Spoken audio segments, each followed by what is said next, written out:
Why are two assemblies mentioned, Bodhisattvas and Sravakas, whereas at the beginning of the Sutras of the Sravakas, only the assembly of Bhiksus is mentioned and not that of the Bodhisattvas? Answer. 1. It is in order to distinguish the two vehicles, the vehicle of the Buddhas and the vehicle of the listeners. The Sravakayana is narrow, the Buddhayana is broad. The Sravakayana is that of personal interest, action for oneself. The Buddhayana is that of benefit for all. 2. Furthermore, the Sravakayana teaches in particular the emptiness of the individual, whereas the Buddhayana teaches both the emptiness of the individual and the emptiness of dharmas. These are the differences that distinguish the two vehicles. The Mahayana Sutras speak of the two assemblies, Sravaka and Bodhisattva. Thus it is said in the Sanmohoyenki. The practitioners of the Mahayana are able to bring joy to all.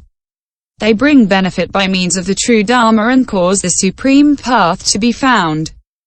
The practitioners of the Mahayana have compassion for all.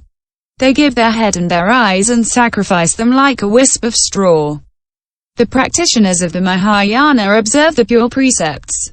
Like the plough ox that loves its tail but has no cares about its own life. The practitioners of the Mahayana have attained supreme patience. To slash their body to their eyes is like cutting grass. The practitioners of the Mahayana see as zealous and untiring. Their effort is ceaseless like sailors on the high seas. The practitioners of the Mahayana cultivate innumerable samadhis, abhanas, the ayamaga and balis. They have acquired the pure vasitas. The practitioners of the Mahayana discern the characteristics of dharmas. They do not destroy true wisdom when they are endowed with it. Their knowledge is inconceivable. The power of their compassion is immense. Without entering into distinctions, they consider all dharmas in the same way. The carts of the asp, horse, camel and elephant, although similar, are not comparable. In the same way, the bodhisattva vehicle differs from that of the Sravaka. The one is great, the other is small. Great loving-kindness is its axle tree, or wisdom is its two wheels.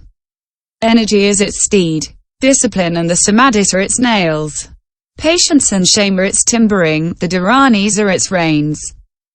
The vehicle of the Mahayana can cross over anything. Question. At the beginning of the Sutras of the Sravakas, only the assembly of the Bhiksus is spoken of. In the Sutras of the Mahayana, why is not the assembly of Bodhisattvas the only assembly spoken of? Anawa. It is because the Mahayana is broad and all the vehicles enter into it, whereas the vehicle of the Sravakas is narrow and does not contain the Mahayana. Thus the Ganges does not contain the great ocean because it is narrow, whereas the great ocean can receive all the rivers because it is vast. It is the same for the Mahayana. A stanza says, the Mahayana is like the sea. The Hinayana is like the water contained in the hoof print of an ox. The small cannot contain the great. This comparison is applicable here. Definition of Bodhisattva. Question. What do the words Bodhi and Sattva mean? Answer. 1. Bodhi is the path of the Buddhas, Sattva is either a being or a great mind. The Bodhisattva is the being who is going to obtain the mind, indestructible and infrangible like a diamond mountain, of the qualities of the path of the Buddhas. Such is the great mind. Some stanzas say, all the Buddha attributes, wisdom, discipline and meditation that are profitable to all, are called Bodhi. The unshakable mind, able to patiently accomplish the dharmas of the path, indestructible and infrangible. This mind is called Sattva. 2. Furthermore, Sat means to praise the holy Dharma, Tva means the essential nature of the holy Dharma. The Bodhisattva is so called because his mind is beneficial to himself and to others. Because he saves all beings, because he knows the true nature of all dharmas, because he travels the path of supreme perfect enlightenment, and because he is praised by all the aryas. Why is that? Among all the attributes, that of the Buddha is foremost, and because the Bodhisattva wishes to attain it, he is praised by the aryas. 3. Furthermore, the Bodhisattva is so called because he seeks to gain the path in order to liberate all beings from birth, old age and death. 4. Furthermore, 3 kinds of paths are called Bodhi. I. The path of the Buddhas, E. The path of the Sravakas, the path of the Pratyeka Buddhas. That of the Pratyeka Buddhas and of the Sravakas, while leading to a body, are not, however, qualified as body. But the body contained in the qualities of Buddha are qualified as body. This is what is called Bodhisattva. Question. For how many reasons is he called Bodhisattva? Answer. The Bodhisattva is so called for 3 reasons. He possesses the great vow, his mind is unshakeable and his energy is irreversible.